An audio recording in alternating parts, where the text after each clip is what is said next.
Algunas escenas de este programa han sido recreadas. Un banco es robado. No hay testigos. Su presidente desapareció sin dejar rastro.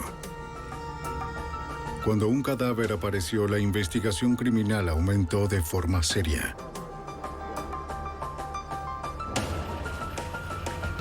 Los agentes federales se dirigieron a un pequeño pueblo que se encontraba atemorizado.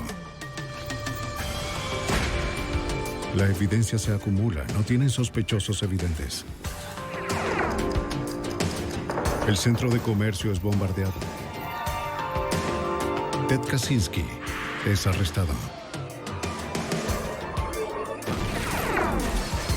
Fugitivo a un prófugo.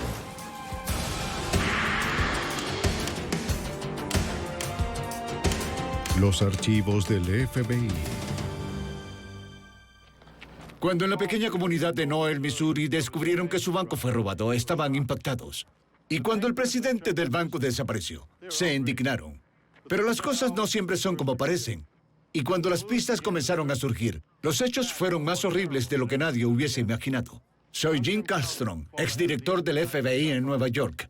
Para los agentes federales, el robo de este banco se convirtió en un caso complicado de la ciencia forense y de una tenaz determinación. Hermanos de sangre. Puente Kauskin sobre Ground Lake, Oklahoma, poco después de las 3 de la madrugada.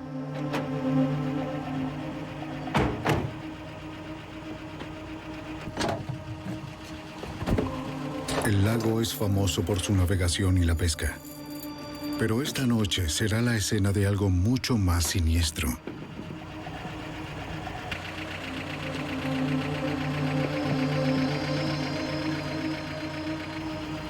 Un crimen macabro, planeado y ejecutado de forma meticulosa. Haré lo que quieras. Un asesinato a sangre fría que destrozará la tranquilidad del pueblo de Noel, Missouri. ¡No, no, no!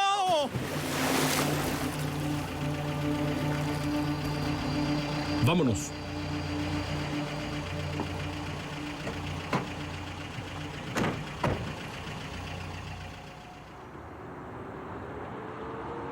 Ubicado hacia la parte suroeste de Missouri y hogar de unos 1,200 residentes, Noel es una comunidad orgullosa de sus encantos pueblerinos y bajo índice criminal. En la mañana del 6 de octubre de 1989, Olin Conrad se dirigió a trabajar en el Banco Estatal de Noel. La primera tarea del cajero al llegar es abrir la puerta principal.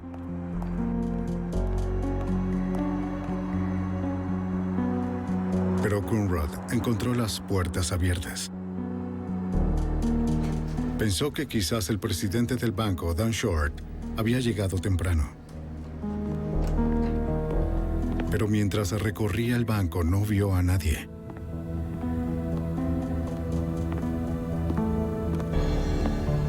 En instantes, Conrad se percató de que habían robado la bóveda. La policía de Noel y el alguacil del condado de McDonald, de Missouri, respondieron a la llamada del 911 de Conrad. También llamaron al FBI ya que el banco estaba asegurado por la CFSD, la Corporación Federal de Seguros de Depósitos. Enviaron a un agente a investigar desde la oficina cercana de Joplin, Missouri. Toda la escena se fotografió de forma meticulosa y se examinó por huellas. El agente observó que habían apagado la cámara de seguridad y que fue pintada con aerosol. Los casquillos encontrados debajo de la cámara indicaron que los asaltantes usaron un arma calibre .45. Los investigadores descubrieron que los ladrones huyeron con más de $71,000, incluyendo 145 kilos de monedas de 25, 10 y 5 centavos. También guardamos dinero aquí. De forma extraña, más de $100,000 en billetes fueron dejados en un cajón sin llave. El presidente del banco, Dan Short, era uno de los 4 empleados con acceso a la bóveda y su tiempo de cierre. Sin embargo, fue el único de los 4 que no había llegado esa mañana. Interrogarlo era esencial para la investigación.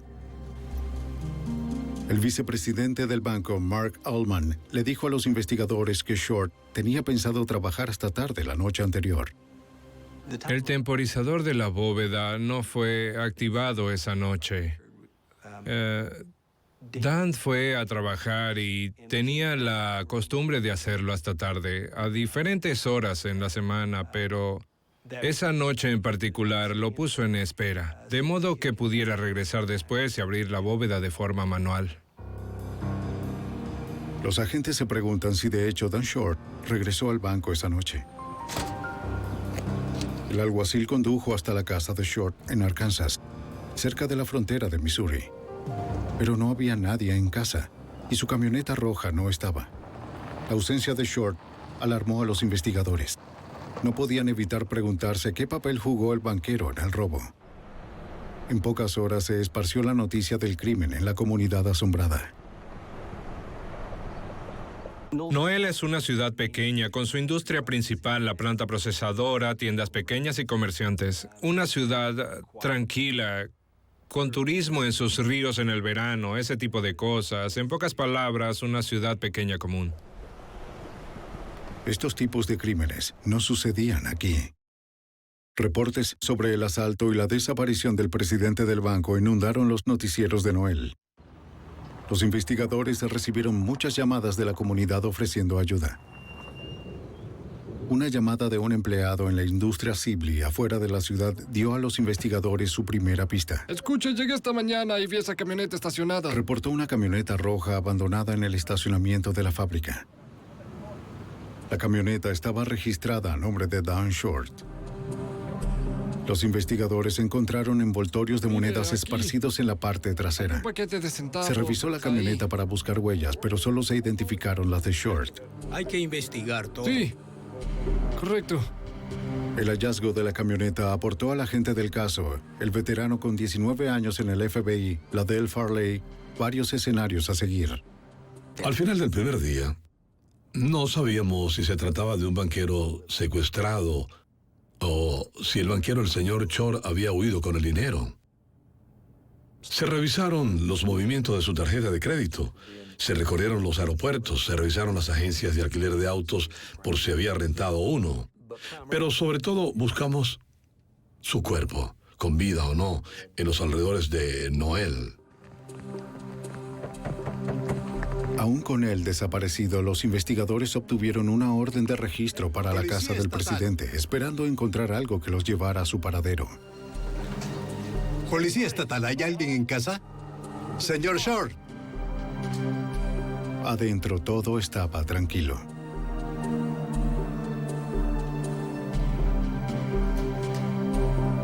Oficial, observe esto. En la cocina descubrieron un bote de basura volcado que indicaba quizás una pelea.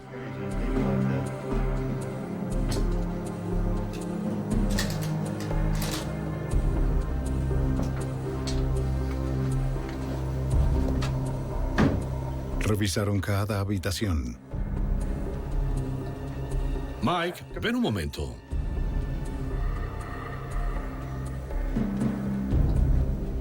Junto a la cama encontraron los anteojos de Short en la mesa de noche.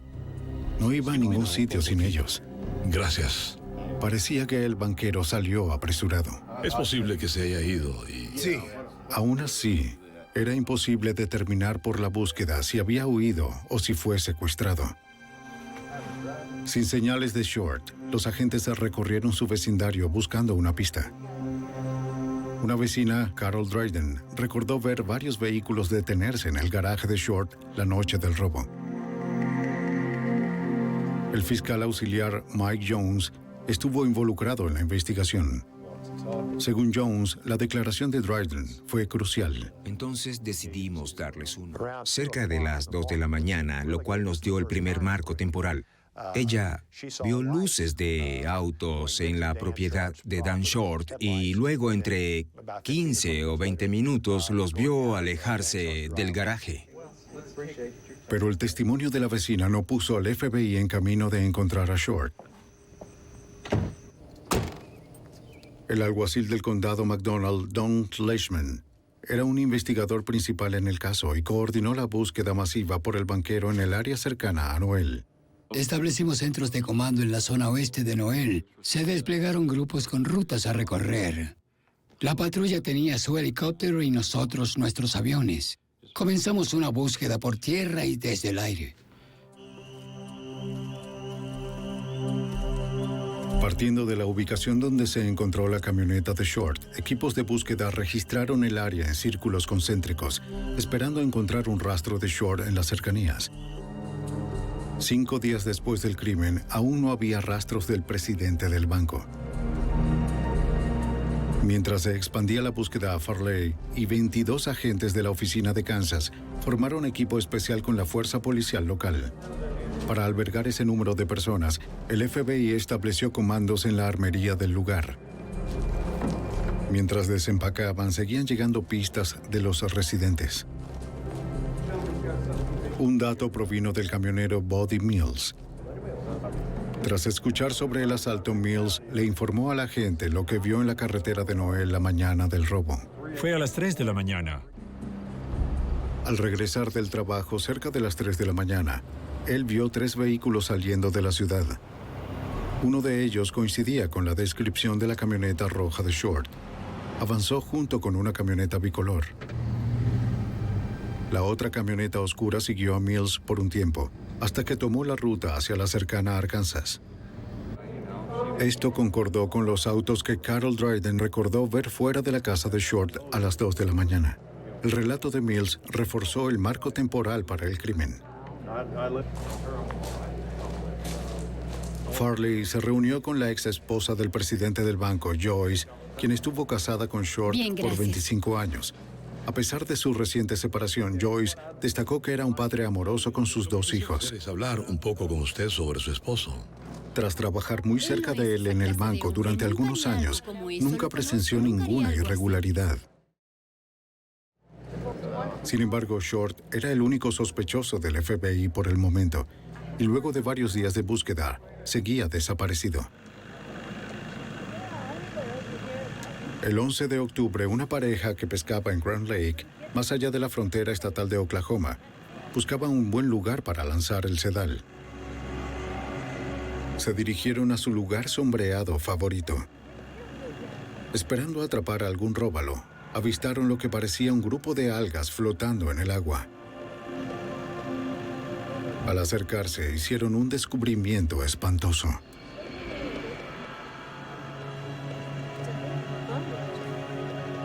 Debajo de la superficie vieron la cabeza y los brazos de un cuerpo sumergido. Cinco días después del robo del Banco Estatal de Noel, Missouri, un cadáver apareció. 2 empleados del puerto deportivo lo arrastraron hasta la orilla. El cuerpo estaba muy descompuesto, pero el forense determinó que el hombre llevaba muerto 5 días.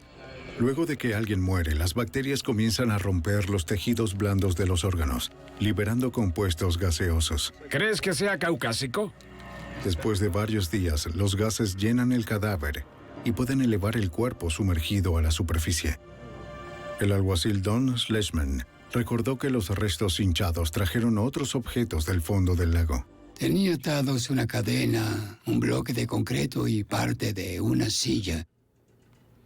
Y en verdad fue una escena espantosa. Un cadáver flotará hasta que la piel se desgarre, liberando los gases. Luego el cuerpo se hundirá hasta el fondo. Si la pareja no hubiera visto el cuerpo ese día, quizás nunca lo hubieran encontrado. Se determinó luego que la hora de la muerte era coherente con la desaparición de Dan Short. El alguacil encontró una billetera en el bolsillo trasero de la víctima. Dentro estaba una licencia de conducir que confirmó su identidad. Era Dan Short. El alguacil contactó al FBI. La búsqueda de Dan Short, de 51 años, terminó y una investigación de homicidio comenzó.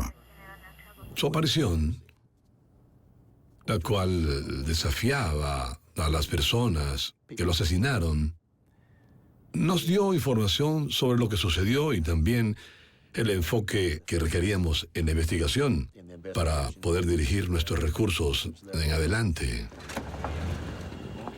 Farley y su compañero Larry Nolan se apresuraron al lago para llevar a cabo su propia revisión del cuerpo. La primera tarea del agente especial Nolan era preservar la evidencia. La decisión que tomamos entre todos fue la de liberar al señor Short de la silla. En ese momento lo solté y conservé el bloque de concreto, la cadena de grúa, la silla y también la cinta adhesiva. Vamos a levantarlo. ¿Lo tienes? Sí. Bien. Con el cadáver de Short libre de su trampa mortal, el forense retiró el cuerpo. El examen forense determinó que la causa probable de muerte fue ahogamiento. Los investigadores examinaron y fotografiaron la silla con el bloque, la cadena y la cinta adhesiva antes de enviarlas al laboratorio del FBI en Washington, D.C. El equipo especial habilitó una línea directa y publicó las imágenes de la silla para alertar al público, esperando que alguien se presentara con información.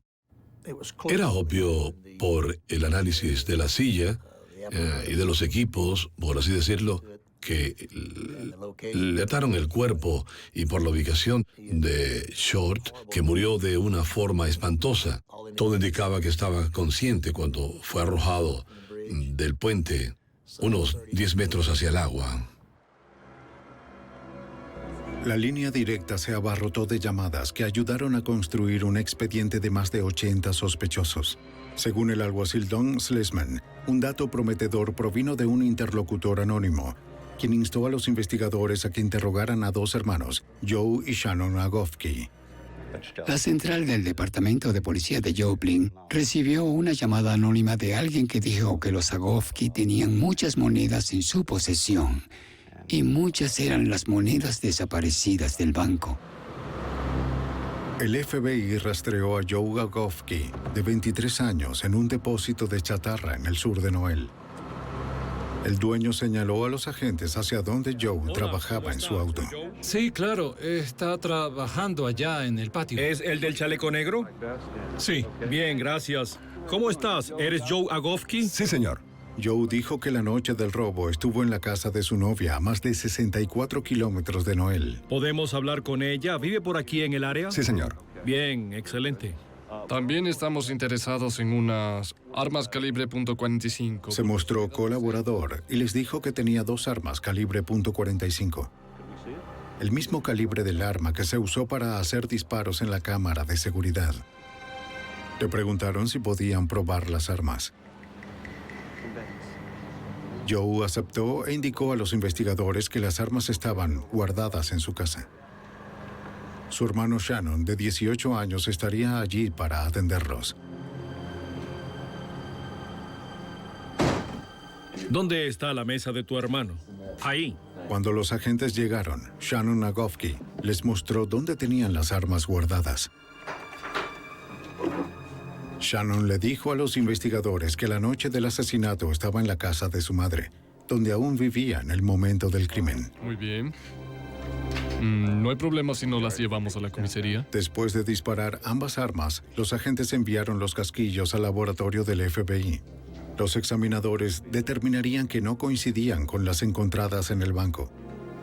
Para el agente Farley, era un callejón sin salida. Ambos expresaron su deseo de ayudar en la investigación si podían. Ambos tenían coartadas para la noche del crimen. Debido a esto, centramos nuestra atención en otra dirección, a otros sospechosos. Es decir, los hermanos Agofsky parecían no estar involucrados en este crimen.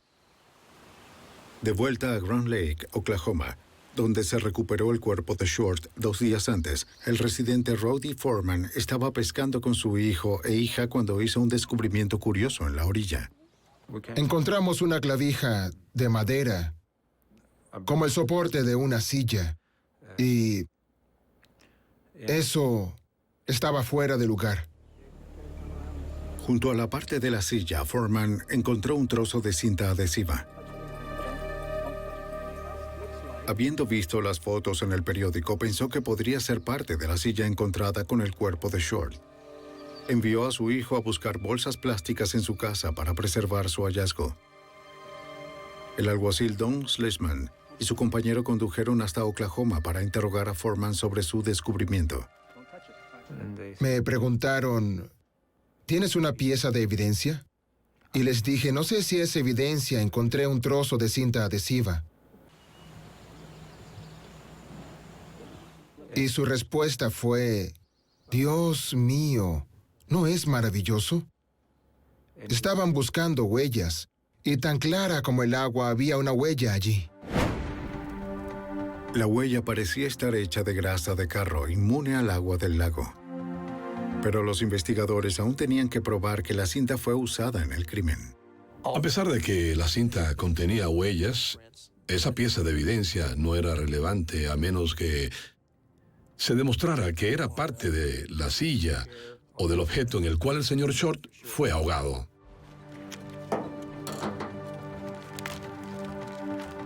Para probarlo, los examinadores del FBI tendrían que hacer coincidir el adhesivo y las hebras de este trozo de cinta con la cinta encontrada en la silla. Pero tomaría semanas. Hasta entonces, el FBI y los investigadores locales seguían sin tener un sospechoso principal para el crimen. Una semana después del robo del banco de Noel, Missouri, y el asesinato brutal de su presidente Dan Short, el FBI recuperó el cuerpo de Short, el artefacto asesino y una posible huella de un lago cercano. Los investigadores rastrearon llamadas de residentes dispuestos a ayudar, pero que también temían hacerlo. Dada la forma en que el señor Short fue asesinado, y a pesar de que los ciudadanos del lugar estaban muy preocupados y querían ayudar, algunos se negaban a hacerlo por temor. Por lo tanto, algunos de los testigos no se presentaron. Lo hacían a veces por la insistencia de algún amigo o compañero.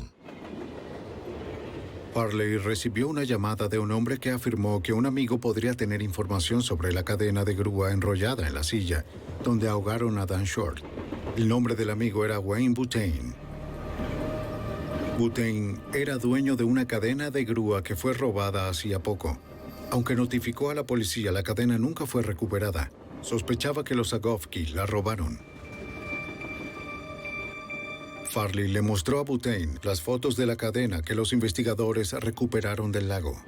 Butane la identificó como la suya. Reconoció el daño en la polea.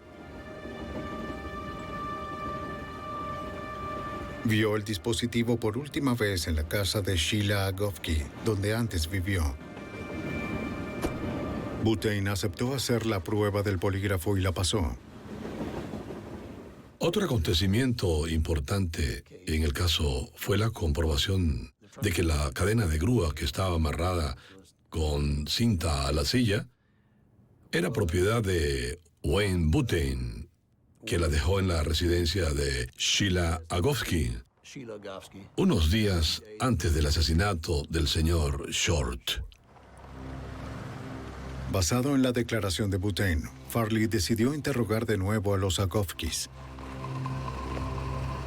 Al acercarse a la casa de su madre, observó una camioneta vieja en el frente. Coincidían mucho con la descripción de uno de los vehículos que Buddy Mills vio la noche del robo al banco.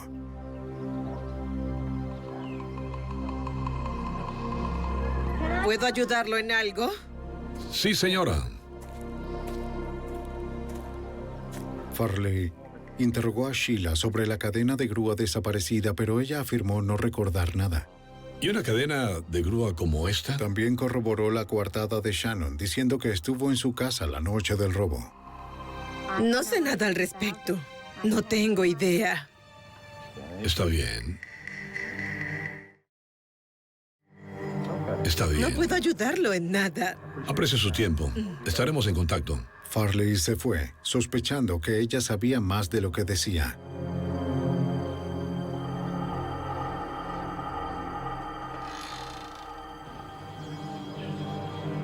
Les pidió a los hermanos que dejaran sus huellas, esperando que coincidieran con la encontrada en la cinta adhesiva. Joe Agofsky compareció.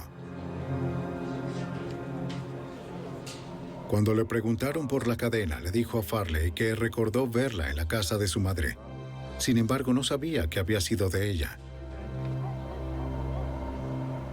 Días después, Farley regresó a la casa de Sheila Agofsky.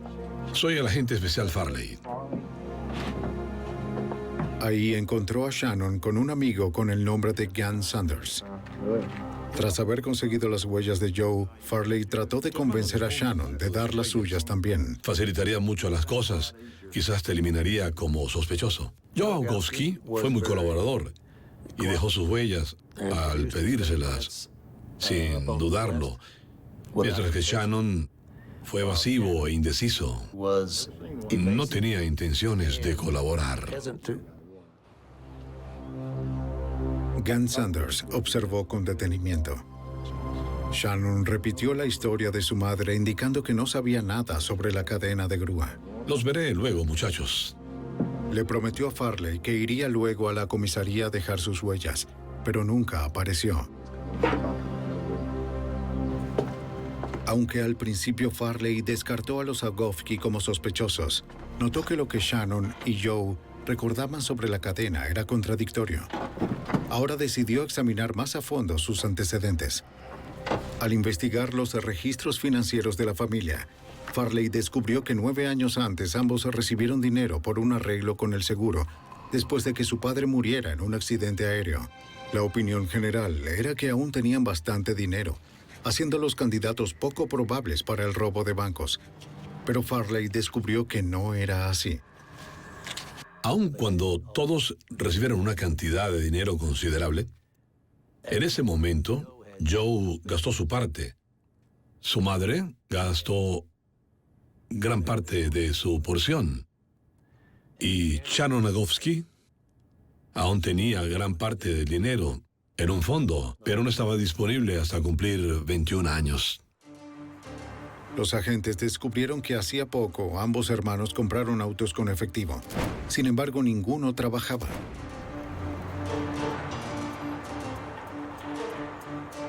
Los investigadores también determinaron que Shannon, de 18 años, gastó más de $5,000 desde el robo. A pesar de que los gastos de los hermanos Agofsky parecían sospechosos, Farley seguía sin una prueba sólida que los conectara al robo y al asesinato. Al revisar los informes policiales y las declaraciones de los testigos, hizo una nueva conexión. El conductor Buddy Mills dijo haber visto 3 vehículos dejando Noel en la noche del robo. Eso indicaba que había un posible tercer sospechoso. Si 2 de los vehículos fueron conducidos por los hermanos Agofsky, quizás el otro fue conducido por uno de sus amigos. Farley recordó al joven que conoció en la casa de Agofsky el día que interrogó a Shannon, Gan Sanders. Sanders era un reciente compañero de cuarto de Shannon. Farley lo rastreó hasta la chatarrería. El compañero más cercano que pudimos identificar de Shannon y de Joe Agofsky era Gan Sanders. Sí, lo recuerdo, claro. Se descubrió que Gan era buen amigo de Joe y Shannon desde antes y después del robo y del asesinato. Pero Sanders dijo que no sabía nada del robo y del asesinato, aunque no ofreció ninguna coartada para la noche del robo. Farley decidió interrogar de nuevo a Shannon, esta vez con una máquina de polígrafo. Lo que debes saber de esta prueba es que no será dolorosa. La prueba fue realizada en una habitación de motel por un técnico de Springfield, de la capital de Missouri. Los investigadores usan el polígrafo como una herramienta para descartar a posibles sospechosos. La máquina monitorea las reacciones de estrés del sujeto en 3 maneras. Las ondas ajustadas al pecho registran el mínimo cambio en la respiración. Electrodos de bajo voltaje colocados en los dedos detectan humedad en la piel. Y una pulsera en el brazo mide los cambios en la presión sanguínea. El interrogatorio basado en el principio de respuesta de lucha o huida. Necesitaré que no te muevas. Cuando el cerebro percibe una amenaza psicológica o física, el cuerpo reacciona aumentando la presión sanguínea el ritmo cardíaco y la respiración. Se le preguntó a Shannon Agofsky sobre Dan Short, el robo y el asesinato. ¿Le robaste una cadena de grúa a Wayne Button? No. ¿Asesinaste a Dan Short? No. Basado en su reacción fisiológica, el forense determinó que el hermano menor estaba mintiendo sobre su conocimiento del crimen. Era obvio para Farley que de alguna manera Shannon estaba involucrado, pero necesitaba más evidencia contundente para presentar cargos. En diciembre de 1989, los Agofsky fueron citados a presentarse frente a un jurado para responder unas preguntas bajo juramento. Cada miembro de la familia dio testimonio por separado. Todos, Shannon, Joe y Sheila, negaron algún conocimiento del robo del banco y del asesinato de Dan Short. Después del interrogatorio, se le solicitó de nuevo a Shannon que proporcionara las huellas de forma voluntaria. Entonces aceptó y fijó una cita. En Washington, D.C., los analistas del FBI continuaron examinando los artículos enviados por los agentes en Noel, tratando de hacer coincidir la parte de la silla y la cinta recuperada por Foreman con la silla y la cinta que estaba atada a Dan Short. Un forense confirmó que la madera encontrada por Rowdy Foreman formaba parte de la misma silla a la que Dan fue atado. El trozo de cinta con la huella era la pieza de evidencia más prometedora. Pero ¿la cinta usada coincidía con la de la silla y el cuerpo? Sí, coincidía. Los forenses fueron capaces de relacionar estas porciones de cinta al comparar el desgarro, las fibras y el adhesivo.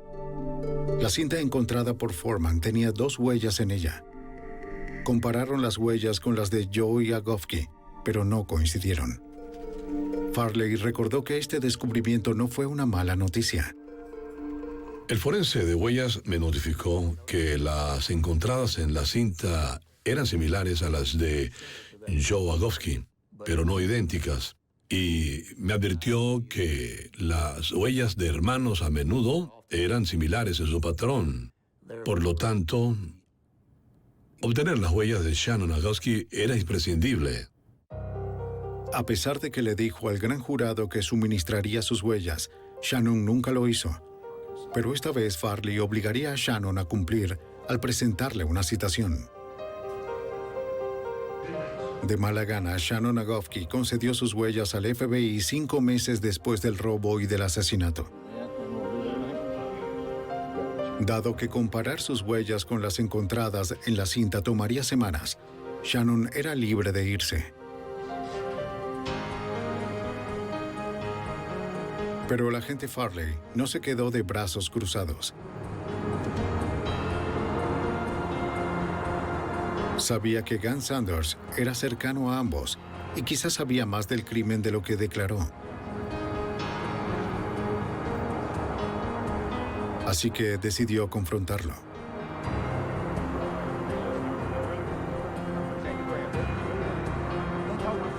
Hablaré con él un momento. Le dijo a Sanders que si era inocente y sabía del crimen, debía cooperar con la investigación. Pero si Sanders estaba protegiendo a los Agofsky y eran acusados del robo y del asesinato, sería encarcelado por encubrimiento y complicidad. Pero aún sin una coartada sólida, seguía como sospechoso del crimen. Pero Sanders no dijo nada. Se mantuvo fiel a los hermanos. Farley pensó que quizás Sanders estaba ocultando su culpa con su silencio. El agente Farley prosiguió con Joe y Shannon Agofsky como los principales sospechosos en el robo y en el asesinato. Las huellas de Joe fueron comparadas con las encontradas en la cinta del artefacto homicida. No coincidieron. Mientras los investigadores esperaban los resultados de Shannon, se descubrieron unas huellas parciales en la cinta. Ahora el FBI necesitaba huellas nuevas de Shannon, una nueva perspectiva para hacerlas coincidir con las huellas parciales de la cinta. Pero Shannon no se encontraba en ninguna parte. Farley esperaba encontrar a Shannon a través de un amigo de los hermanos, Gan Sanders. El agente también sospechó que Sanders podría ser el cómplice sin identificar. Pero cooperar con el FBI sería traicionar a sus viejos amigos. Al fin, en junio de 1990, esperando limpiar su nombre, Sanders contactó a Farley, con deseos de hablar.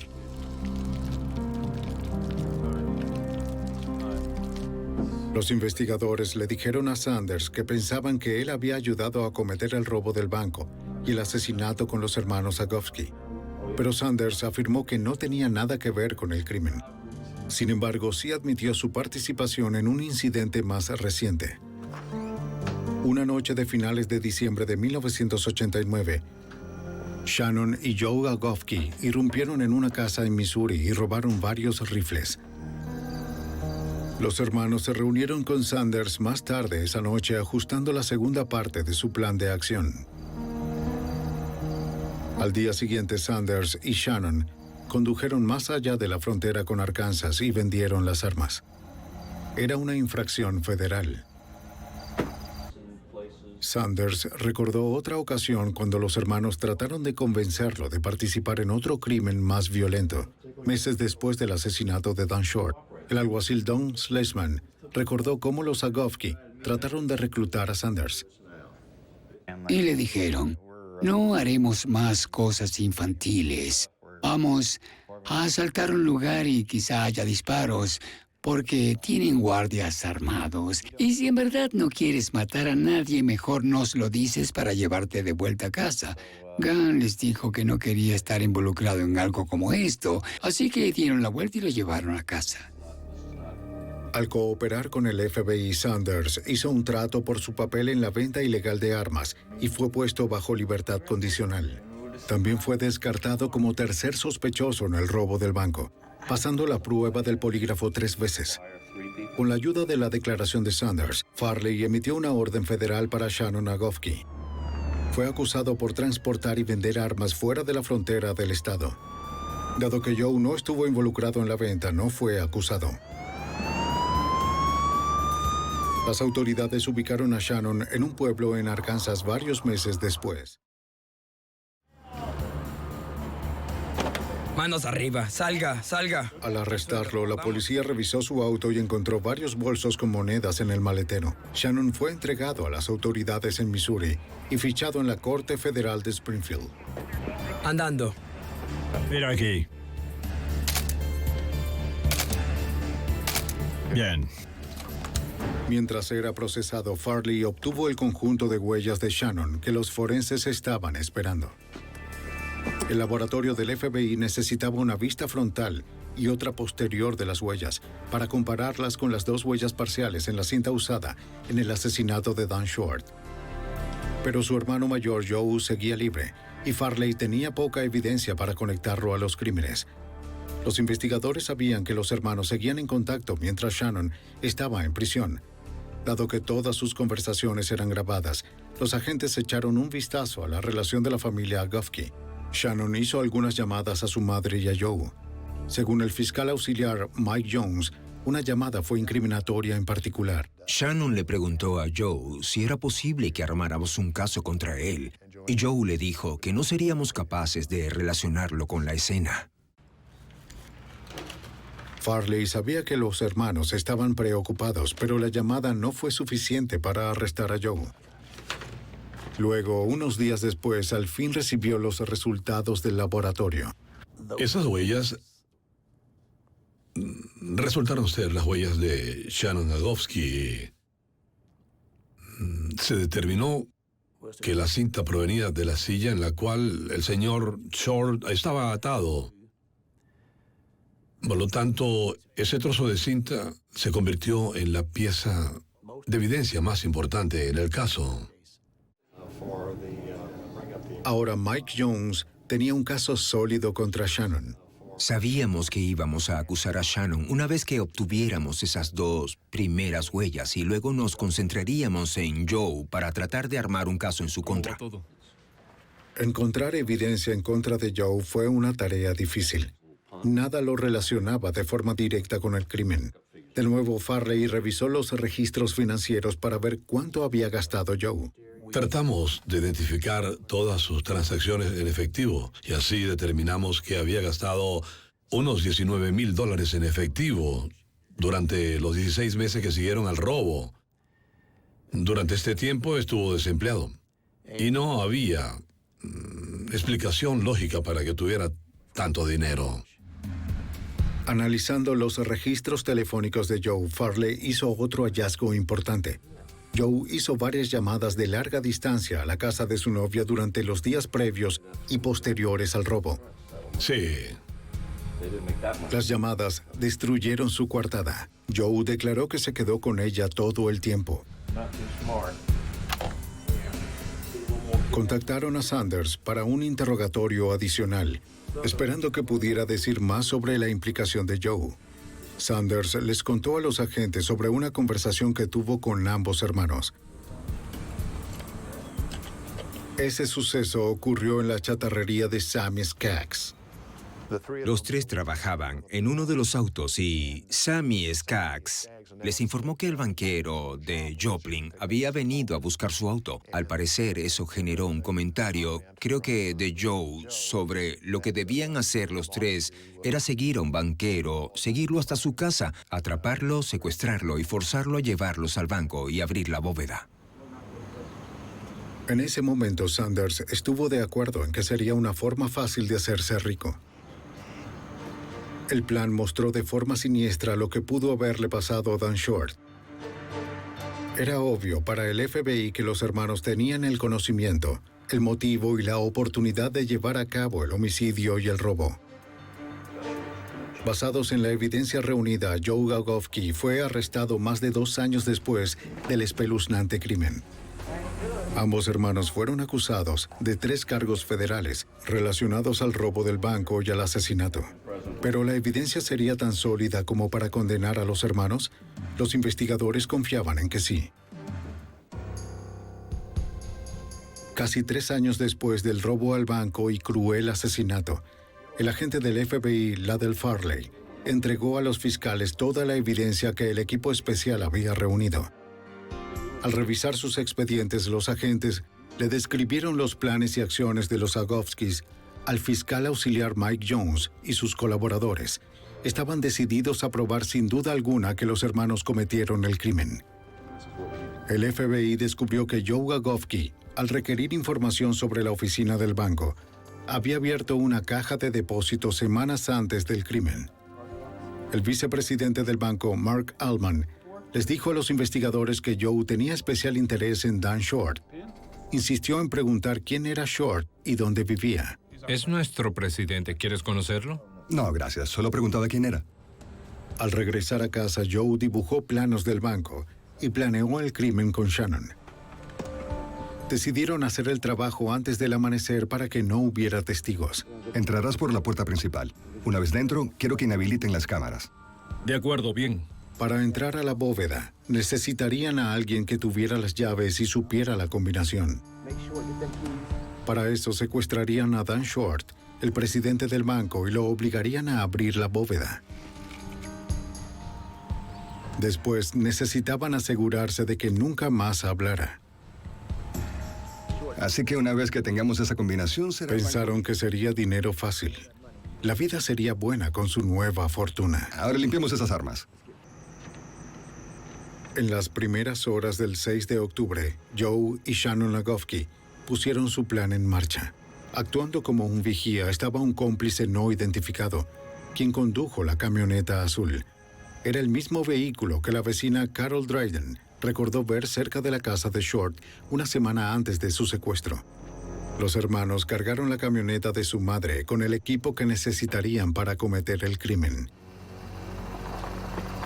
Alrededor de las 2 de la madrugada llegaron a la casa de Dan Short, un viaje corto a través de la frontera con Arkansas.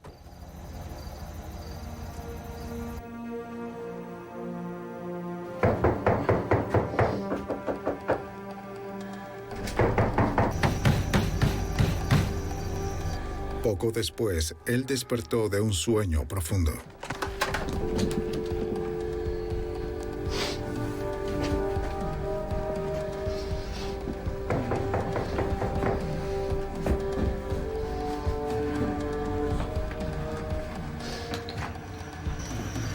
¿Quién es? Los intrusos serían las últimas personas que vería. ¡Que no escape!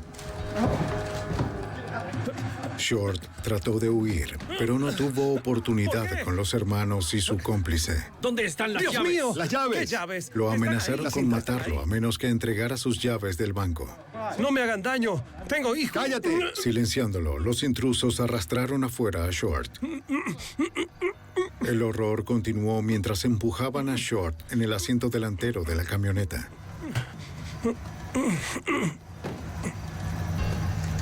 Cada criminal condujo uno de los vehículos, incluyendo la camioneta roja de Short, mientras se dirigían al banco. El agente Farley y los fiscales continuaron reconstruyendo los eventos del 6 de octubre.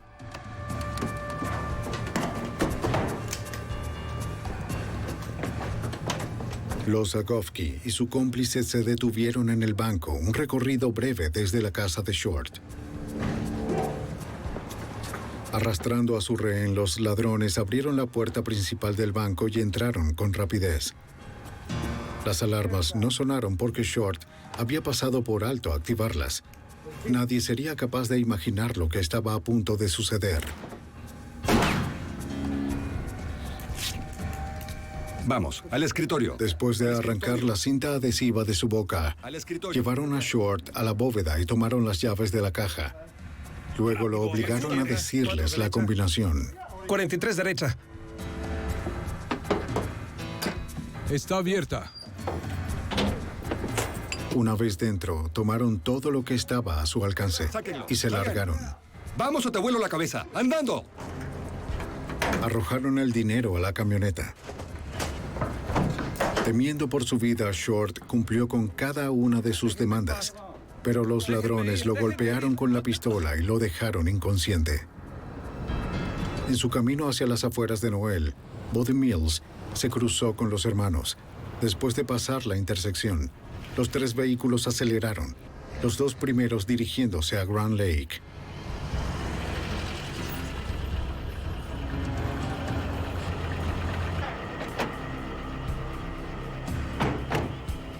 Al llegar a Grand Lake, a unos 35 kilómetros de Noel, los dos vehículos se detuvieron junto al punto más alto de Cowskin Bridge.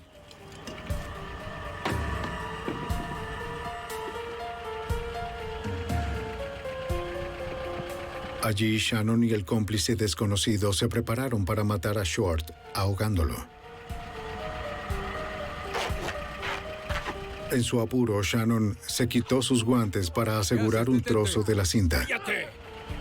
Y sin darse cuenta, dejó unas huellas de grasa. Eso no es necesario. ¡Para! No lo hagan. Luego los dos ataron la cadena de grúa robada. Haré lo que sea. Lo que quieran.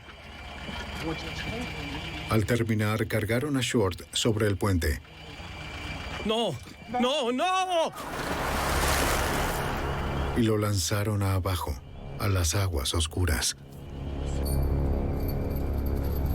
En el primer juicio en septiembre de 1992, la evidencia era tan sólida como para persuadir a un jurado de acusar a Shannon y a Joe Agofsky de 3 crímenes federales relacionados al robo, el secuestro y el uso de armas durante los actos ilícitos. En el juicio estatal, solo Shannon fue encontrado culpable del asesinato. A pesar de que el cómplice no identificado nunca fue encontrado, se determinó que los hermanos Agofsky eran las mentes maestras y los perpetradores principales del crimen. No se hizo ninguna acusación en contra de su madre Sheila. Sin duda alguna, fue la investigación más difícil en la que estuve involucrado como agente del FBI en 29 años, como investigador de varios crímenes. Este fue un crimen inusual y espantoso. Hoy Joe y Shannon Agofsky cumplen condena sin libertad condicional. Por su cooperación, Gunn Sanders cumplió el periodo restante de su libertad condicional. Noel regresó a la normalidad. Se cerró un capítulo violento en su historia. Sin embargo, dado los crímenes de estos hermanos de sangre, nunca será el mismo lugar tranquilo e inocente que una vez fue.